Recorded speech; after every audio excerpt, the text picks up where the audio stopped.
ఈ రకంగా ఆంబయ్య వెళ్ళబోసుకుంటుంది కాబట్టి ఇక ఒక బీఆర్ఎస్ కోయిలాగానే లైన్లో తీసుకుందాము. ఏమంటది ఏంది ఏం కథ అనేది. ఇప్పుడు ఎవరయ్యా అంటే సుమిత్ర ఆనంద్, టిఎస్పిఎస్సి మాజీ సభ్యురాలు. ఏమంటది ఏంది ఏం కథ ఈయన మాటల మీద. ఇక మనం ఫోన్లు చేసి చెప్పుడు ఉండదు, డైరెక్ట్ అటాకే. హలో నమస్తే శనార్థి ఓ తజే. అమ్మో ఏం లేదు తల్లి, నువ్వు మార్నింగ్ న్యూస్ ఇప్పుడు లైవ్లో ఉన్నావు. అవునా? చిన్న కథ కాదు. ఇక మరి మైనంపల్లి కోయిలాగా, మల్కాజ్గిరి కోయిలాగా కేటీ రావుల్ని, హరీష్ రావుల్ని బట్టలు ఇప్పి నడి రోడ్డు మీద నిలబెడతా ఇక అని మరి కోయిలాగా కూతలు కూస్తుంది. ఏందమ్మా మరి మీరు గతంలో హామీలు ఇచ్చి మర్చిపోయారు, మళ్ళీ ఇప్పుడు దాడులకు దానికి దీనికి అది ఇది మీ సంస్కృతి అసోంటిది, మీ కథే అసోంటిది అని మళ్ళీ అన్ని లెక్కలు మీ శుద్ధులని ఏంచిపోస్తుండు మైనంపల్లి. ఏం చెప్తావు మైనంపల్లికి?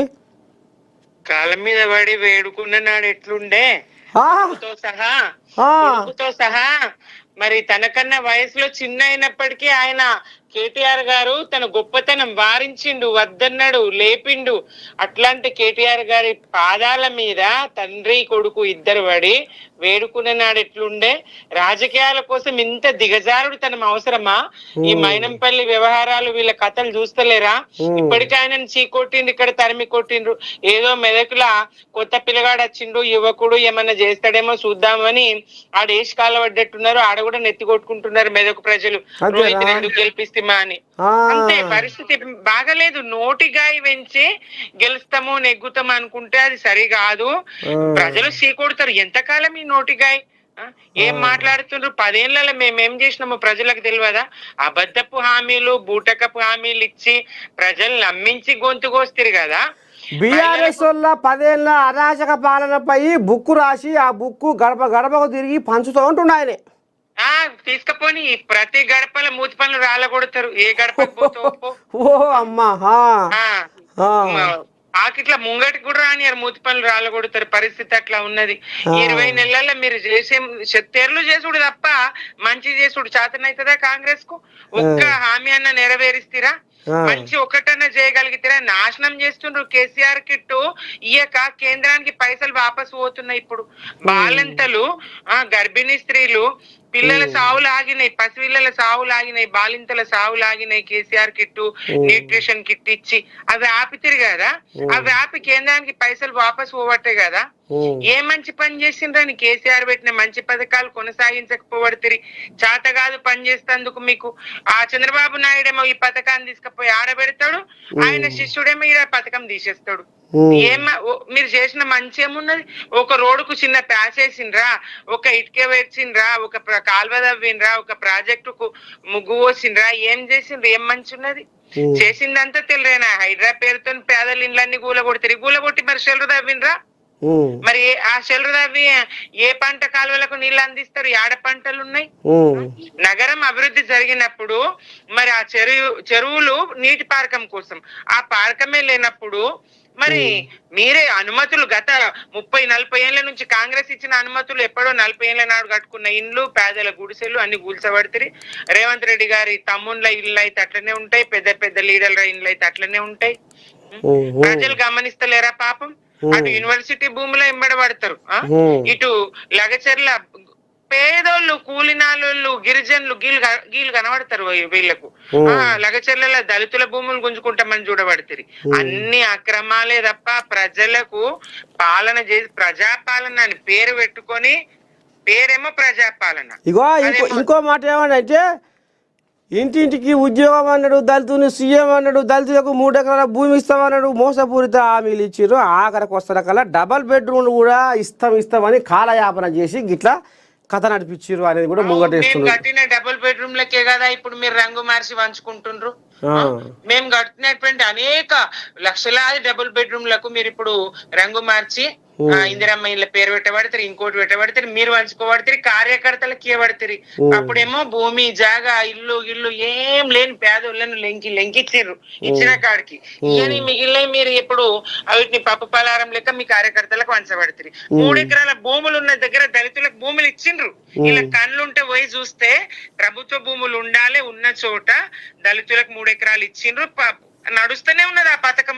దళితులకు దళిత బంధు ఇచ్చిర్రు, పథకం నడుస్తూనే ఉన్నది, కొనసాగుతూనే ఉన్నది. బీసీలకు బీసీ బంధు ఇచ్చిర్రు, కొనసాగుతూనే ఉన్నది. ఇక మరి దళిత ముఖ్యమంత్రి అంటే మోసం కాంగ్రెస్ చేసే. కాంగ్రెస్ మరి ఒప్పుకోకపోయే, విలీనం చేస్తాము మరి పలానా ఆయనని ముఖ్యమంత్రి చేస్తామంటే లేదు లేదు విలీనం చేస్తాడు నీ అంత మూలం చేయను మేమే చూస్తామని. ప్రజలేమో మరి ఎన్నొద్దులు కొట్లాడితివి నువ్వు, చావు నోట్ల తలబెట్టి తెలంగాణ తెస్తివి నువ్వు, నీకు ప్రతి అంగుళం నీకు తెలుసు, నీళ్ళాడున్నాయో తెలుసు, భూములాడున్నాయో తెలుసు, మంచి చెడ్డ అంత నీకు తెలుసు, ప్రజలేంటి తెలుసు, బతికేంటి తెలుసు, నువ్వే ఉండాలని తెలంగాణ ప్రజలు కోరుకుండ్రి కేసీఆర్ గారిని.